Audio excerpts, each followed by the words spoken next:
नमस्कार। बनारस शहर में कर्पूर पटक नाम का धोबी रहता था। उसके पास एक गधा और एक कुत्ता था। दिन में गंगा तट से कपड़े धोकर लाने का और वापस घर पर ले जाने का काम और धोबी के ट्रांसपोर्टेशन का काम वो गधा किया करता था। गधे को नेविगेट करने का और फिर उस घर की चौकीदारी करने का काम कुत्ता किया करता था। दोनों उसके घर में आगे बंधे पड़े हुए होते थे।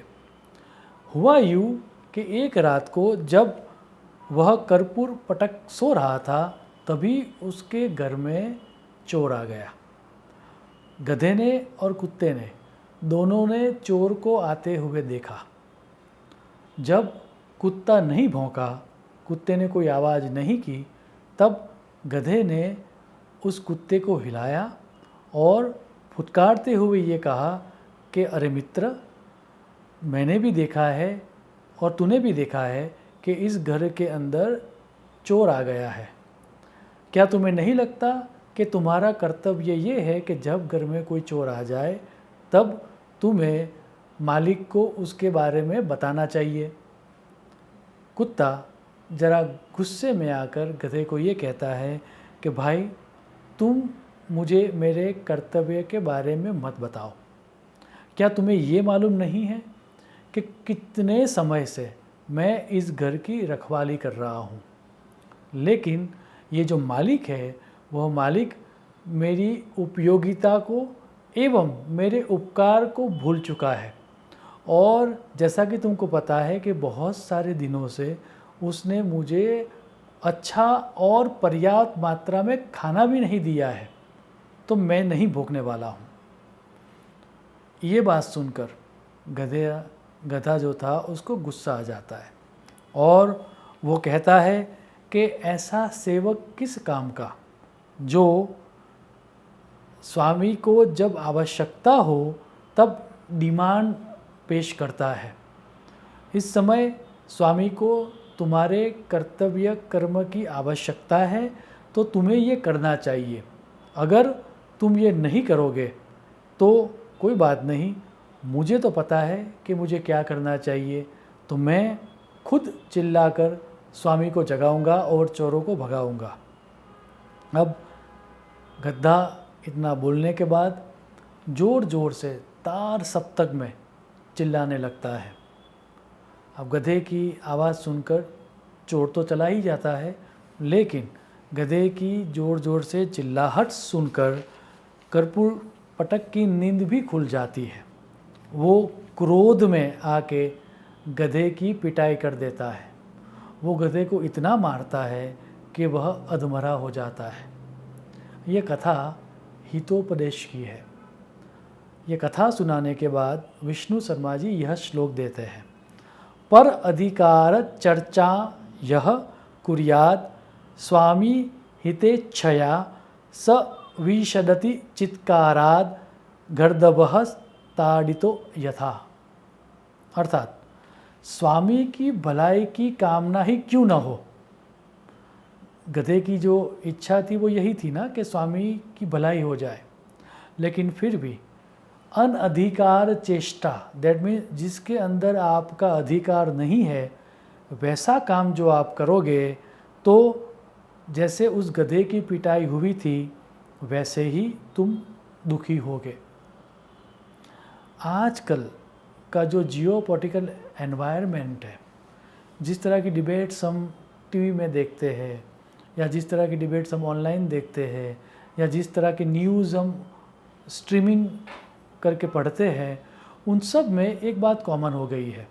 चाहे हमारा उस चीज़ के प्रति कुछ बोलने का अधिकार हो या न हो, हम सब अपना अपना ओपिनियन देते ही रहते हैं। ये ओपिनियन देना उस गधे की तरह चिल्लाना ही है। इतना ही नहीं, बात यहाँ तक नहीं रुकती।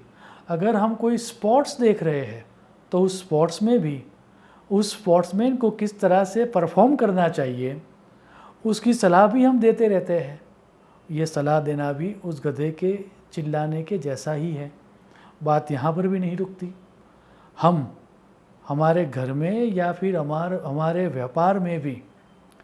मुझे तो कुछ नहीं होगा, लेकिन ये जो बता मैं रहा हूँ वो तुम्हारे कल्याण के लिए है, तुम्हारे लिए काम का है।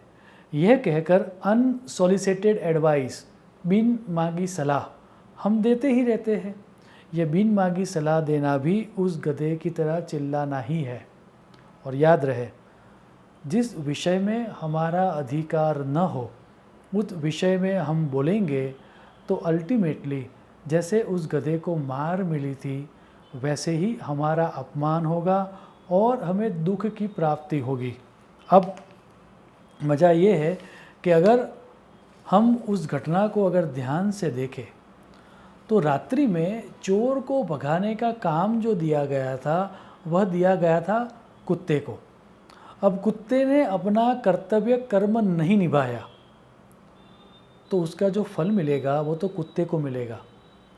लेकिन उस कुत्ते ने अपना कर्तव्य कर्म अच्छी तरह से नहीं निभाया, वह बताने के लिए जैसे वह गधा ज़ोर ज़ोर से चिल्ला रहा था वैसे ही कोई व्यक्ति अपना कर्तव्य कर्म अच्छी तरह से नहीं निभा रहा है और उसके बारे में ओपिनियन देने के लिए हम सोशल मीडिया में कमेंट करें या बातचीत में सब लोगों के सामने उसके बारे में हम हमारी जो नाराज़गी है उसको पेश करें, वो भी उस गधे की तरह चिल्लाना ही है।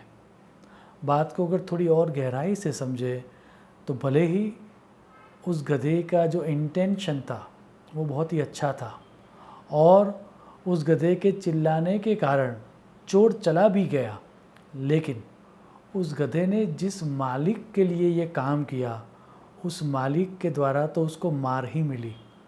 वैसे ही हम सब का मालिक ईश्वर है।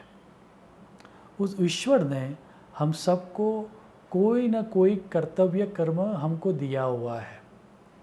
हमारे आसपास रहने वाला कोई व्यक्ति अपना कर्तव्य कर्म नहीं निभा रहा है तो हमें अपना कर्तव्य छोड़ के उसका कर्तव्य कर्म करने नहीं बैठना है। अदरवाइज़ हमारा मालिक या ईश्वर या खुदा या गॉड कभी भी हमारे ऊपर प्रसन्न नहीं होगा। हमें जो कर्तव्य कर्म मिला है वही हमें निभाना है। सो हम सब में ऐसी समझ आए कि we just mind our own business और हमारे कर्तव्य कर्मों को अच्छी तरह से निभाते हुए ही अगर कोई व्यक्ति अपना कर्तव्य कर्म अच्छी तरह से नहीं निभा रहा है तो उसका फल ईश्वर देगा। ऐसी समझ को प्राप्त करके हमारे बिजनेस में या हमारे कर्तव्य कर्म में हम प्रवृत्त रहे, ऐसी समझ हमको मिलती रहे, ऐसी प्रभु चरण को प्रार्थना करके मैं मेरी वाणी को विराम दूंगा। शुभम भवतु। प्रणाम।